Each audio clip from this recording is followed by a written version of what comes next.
Hello, my friends, and welcome back to PlayStation Underground. I am joined by James from Insomniac, and we are playing Ratchet and Clank, which is coming to PS4 on April 12th.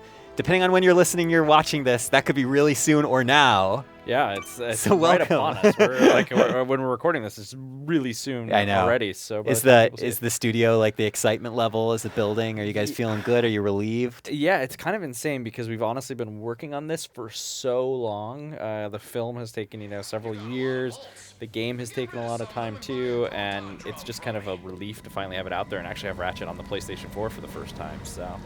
And it's so gorgeous. I mean, you and I have talked already, and I don't go back with Ratchet as far as the original days, but I joined in kind of on the Future series, and I've been really excited about this game because, this Ratchet and Clank is, I don't want to say a return to form per se, but it's a revisiting the origin story of this famous PlayStation duo, and, obviously using the power of the PS4 to deliver Insomniac's classic, gorgeous visuals and great weapon design. There's just so much to talk about. So kind of walk me through some of the basics. Yeah, so, we had always wanted to make a Ratchet and Clank movie. And so that was kind of where everything got kick-started. And we had this movie happening, and oh yeah, coming to actual theaters. Actual theaters. It'll be in theaters on April 29th in North America, and coming to a lot of other countries too soon after.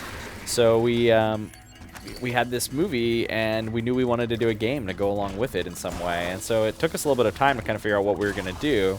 And a big thought was, well, the movie, is going to introduce a whole new audience to Ratchet and Clank. Well, let's do the same thing with the game, and let's go back to the origin story like the movie's going to do. But we knew we also just didn't want to, remake the original game and just do like an HD up-res or something like that. We knew we wanted it to be something special for our fans.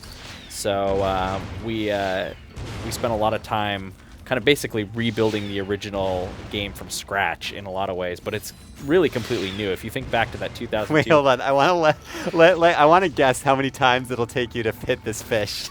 I feel like you're trying to concentrate on talking to me at the same time, and you're like, get this freaking fish. I don't know, actually. You know what? Here's what I'm going to do. No, I'm not going to cheat. I'm just going to make him a very easy target. I'm sorry I totally interrupted there. you. Okay, go back. No, so, we kind of knew, and I can even thrust her down here, too. Ooh. Classic. Underwater Ratchet. Yeah, as always. So yeah, we knew we wanted to, retell that origin story, but we knew the movie was going to introduce some new plot elements, and so we knew we had to kind of go back. If you think about the 2002 Ratchet and Clank, that was a game that was, very kind of crude in terms of Ratchet standards. If you played it in the HD collection on PS3, don't say that. Well, no, but think about it. Like, that was our first time out, and we iterated a ton since then. So like back then, you couldn't strafe. The weapons didn't level up. So, everything was a gadget, actually, technically. I don't think they were even called weapons. Everything were gadgets. So the enemies are completely different, and so in this game, just, updating it to modern Ratchet controls means we basically had to modernize the entire thing to make it all work, because there's just no way to, make Ratchet and Clank, feel like there's no way to make that game. Let's just remake that game and make it feel like modern Ratchet and Clank, essentially. So you really needed to start from scratch. Right. Those enemies, need to behave. If Ratchet can strafe and like shoot normally, the enemies are all have to be completely different, and all the setups have to be reworked. Like all of that has to be redone. And so then the movie features weapons from across the series, so we knew the weapon arsenal was gonna, do that, but basically be completely different from the weapon arsenal in the first game. And so we spent a lot of time kind of figuring out what those elements would be. And basically rebuilding everything from scratch. We didn't import the old game or anything like that. We rebuilt all the levels and assets, and there's some brand new planets, there's brand new weapons and enemies, there's cutscenes from the there's 60 minutes of new cutscenes, plus there's about 20 minutes of the film footage is in the game as well, so you'll see little bits of the film to tell some key story moments. And really as a whole, it just feels like, if you're a fan of the series, this will feel really familiar in places. You'll go to planets and locations you remember and have some story elements you remember. But at the same time, it's also going to feel really fresh and new, and that was one of the big keys for us. And I feel like the classic question with you guys, which I'm sure you've answered maybe 5 billion times, is about weapons. It's about like, oh, what are the cool Insomniac style weapons in this game? I see some familiar ones, but there's also I think you guys are going to be adding a couple new items here and there For as well, sure. right? So if let's see, I did buy it, didn't I? Oh, maybe I didn't buy it. Maybe I just bought Mr. Zircon. So we have one that if we get enough bolts, maybe I can buy it before we get done here, and that's called the Pixelator, and that's a brand new weapon for this game. And the Pixelator is just this terrific gun that turns everything into old school pixels, and it's kind of funny because it's actually an idea we had back on the PS3, but it's really hard to make beautiful assets look bad. Exactly. It takes a lot of processing power to turn them into little boxes and voxels essentially. So we spent a lot of time working on that, but it turned out really well, and they explode in this like shower of pixels, and it's just really fun. And there's all these like old school video game effects with it, and it's just something we were really that we think is really fun, and definitely is like a classic. Man, that's embarrassing. Oh no! I keep getting caught on those guys while talking. All right, well, let's do this for real. You know focus. the amount of crap I'm gonna get when this goes out is gonna be unreal. Who knows? Maybe people will celebrate how real of an insight into Ratchet and Clank this is, or we'll just cut it out. Doesn't matter. Oh, well, it could be good too. Hopefully I didn't say anything too good where you have to leave it in. No, it's okay. I'm known for sometimes dying in demos.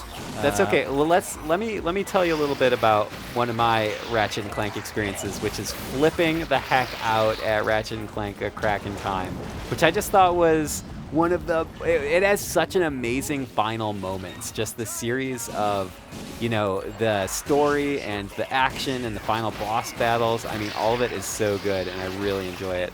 And also, I'm just going to keep my fingers crossed for. I think you got it this time. Yeah, I think so too. That was really tight, man. Yeah, it's a tight.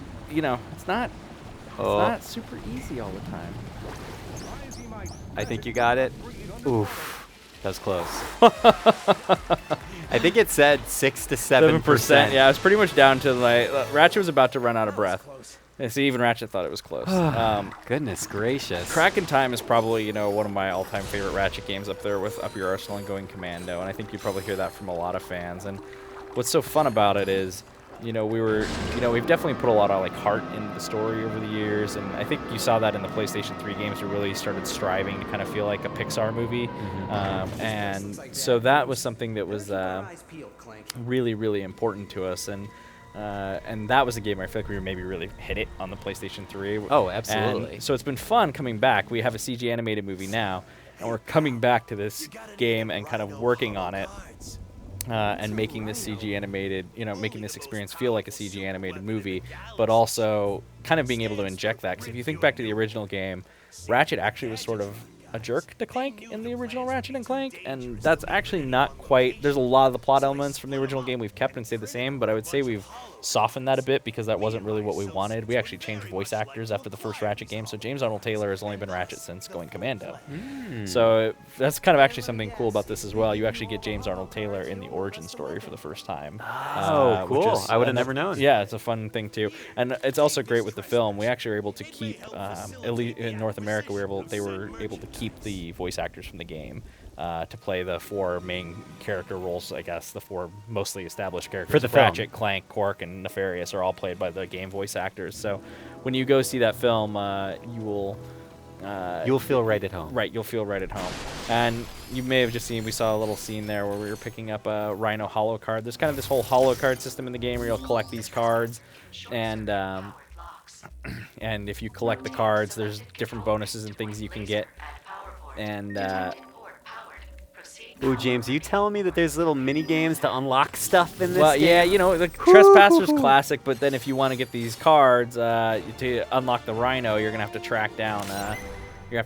So there's lots of different cards we can view, and You got cards in this game. Yeah, too. I'll jump into it real quick. There's just So you collect your first holo card, and as you defeat enemies and do things, you'll get sets, which will open. So I'm gonna open this pack of cards, and I've got several weapons. And look, there's a rhino card, and if you collect all of those, you'll actually get the rhino. So there's packs of cards. Wait, you have a full card system in this game? Yeah, James, you're speaking my language right stuff. now. Yeah, I love cards in video games. Yep, and if you collect multiples, you can trade them all in. So there's different sets of cards for each planet and weapons and things like that. Wait, too. do the cards actually unlock the weapons, or are they No, just you like still it's will, like a collectible card game? It's like basically. a collectible. It's like a Okay. collection, and you get stats on your collections and your different sets and things like that, and it'll increase your drop rates and things like that for you get bonuses for doing it. So there's just an extra little item to collect throughout the game as well. James, you guys just design. I think in the board meeting and Ted was sitting at the front of the table in his giant executive office. I'm assuming that he was like, what we need to do is make a game for Ryan Clements. Okay. Specifically. You know how only much fun for like him. Hearthstone, but with Ratchet and Clank would be? That would be. Oh my gosh, get out of town. I went down that rabbit hole for a long time. Let me show you one other. I'll show you one other quick, cool polish thing that fans may, So we've always had the weapon wheel, classic, pauses the action while you do it. But we know a lot of fans like the speed run, or they like to play the game and they don't always want to be like pausing it to switch between things. So we added this D-pad quick select over here on the side, and so you can set this with 4 weapons you really want to use, so that while you're running around and playing, you can just very quickly change between the weapons. It's beautiful. And it's something that I think will be really good for the hardcore fans that play it a lot. And then I'll show you one other thing too. So if you remember the old game, the weapons didn't level up in the first game, but we also now have the whole raritanium upgrade system. So each weapon has its own sort of upgrade board, and so you can come in here and make your zircons fire faster and make them, come with more shots and get more raritanium and collect more bolts when you use it. So you'll want to find raritanium and go through, and as you can see, like some will make holo cards show up more. So you'll get more holo cards. So if you are super into collecting the holo cards, you want to upgrade your proton drum. James, and are you grab those. kidding me with all this? Yeah, there's all sorts of cool RPG stuff. Are there hardcore RPG fans on the Insomniac crew? I think there's definitely that thing where we always want to have like that progression, so that you can always be getting a little bit better, whether you're upgrading Ratchet's health or you're collecting new weapons, or this is the proton drum, which kind of fires up this wave. There we go. Oh, I don't recognize. Is that an old weapon? Nope, that's one of the new ones. That's one of the new ones. Yep. Beautiful. So we've got a couple new ones that that would go really well at a rave or something. right? If you throw a Groovatron, you basically have a rave. A Groovatron and a proton is kind of like, we like to call that combo the rave in a box. We don't actually call it the rave in a box, but did you just make that up I right did now? just make that up. That was called improvising. I really liked it. I would have never. You could have just let that linger, and I would have never known. We would have gone on with our lives, and I would have never known that you made that up. Right on the spot. And we got classics like I love the flame effect on this. Yeah, that looks fantastic. I mean, the whole game, the Insomniac crew is just, I would like to say, renowned for its ability to get that feeling of an animated movie, but having it be in real time in game form. Well, let me tell you something. Like, the PlayStation 4 is so powerful that we have all of this capability to do some amazing stuff. In our stylized world, we definitely know how to make the best of it, and we know how to make Ratchet art look good. We've spent, a long time making Ratchet games, so that helps for sure. But, man, the power of the PS4 is awesome, and we're able to do this at 1080p, and the amount of, effects and lighting and motion blur and things like that we can put on is just absolutely unreal, and stuff, we only would have dreamed of on previous consoles. So it's pretty exciting to really be able to tap that system and kind of use its power, and I think our engine looks really beautiful running in it, so it's really exciting to see it. I appreciate the comment you just made about that it kind of also comes from experience, and the fact that this team has been working on this series for so long, and I feel like that's often when you see developers really, really shine, is when they're speaking from the heart and also from their head and their experience and their past experiences with the game. Yeah, with the series. I mean, you have guys that have been working on this series since before the first game and worked on Spyro, and then you have other people, that definitely came in, early in the PS2 era. So we have some significant experience making Ratchet and Clank, and some serious talent. It enables us to do things that I think we can make a game so efficiently because we just know what we're doing, and I think that's really something special because we can get a lot more bang for our buck, even just making the game and being able to make something really big and special for our fans and do it Oh, there's that level up. Yep. Oh, and it feels so good every time. And do it, and do it on, a more limited budget. And I think that's something that is kind of awesome and really speaks to the talent of the team and just the experience and passion we have for creating Ratchet and Clank games. Yeah, beautiful. And I just love, I love how you're casually just dispensing all this chaos while you're talking about development. It's You get your Mr. Zircon out, and oh, look, I just picked up another card. And now it's like, hey, change your weapon, dummy. Oh, now we got a tank. Oh, boy. You're handling yourself very well, though. Well, I mean, as long as it's not a timed running challenge from water, I'm fine. As long as it's Ratchet not, combat? As long as it's not a single slow-moving fish or a timed water challenge, James has it on lock. It's really ever since Teenage Mutant Ninja Turtles on, like, the NES, like, the sewer levels always get me down. But once I'm out on the streets, it's fine. when you hit the streets. Oh, man. Yeah, this is looking really. I mean, and I just want to play this now. We don't have long to wait either. I shouldn't even complain. It's not like I have to wait like months and months. April 12th it's really, really exciting for us. Like I said, it's been weird. You think about Ratchet and Clank. A Crack in Time came out 6.5 years ago.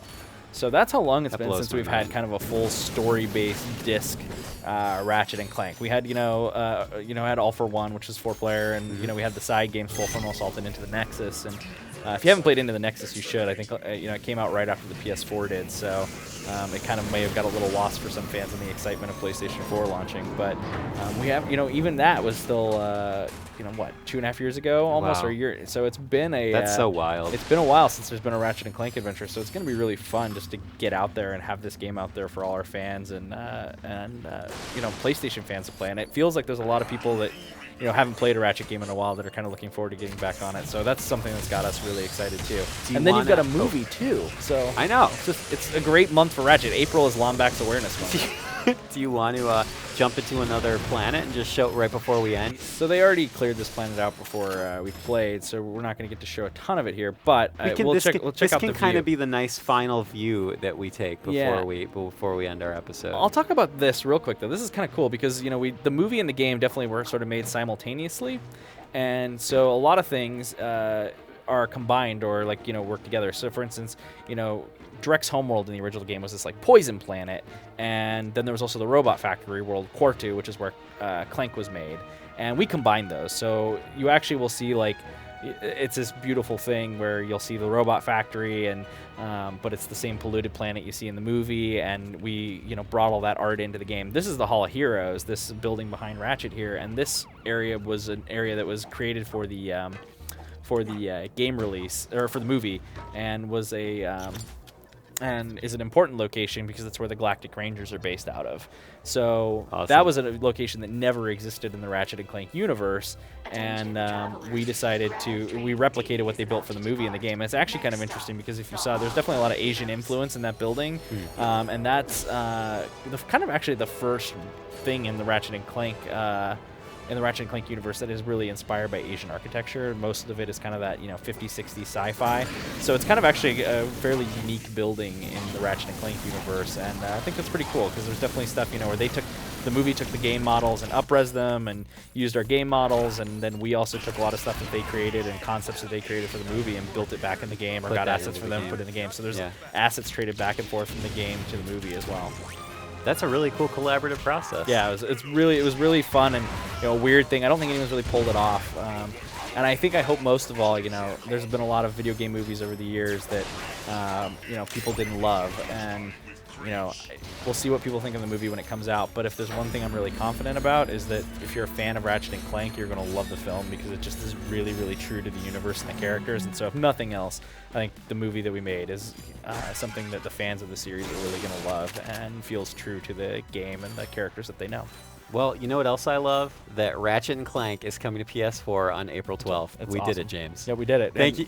Just right in time, sort of. Right. Thank you so much for being here. Yeah, thanks for having us. Ratchet and Clank PS4, April 12th. Movie, April 29th. In theaters. Lombax Awareness Month. Yep. Thank you so much for joining us on PlayStation Underground. We will see you next time. All right, later.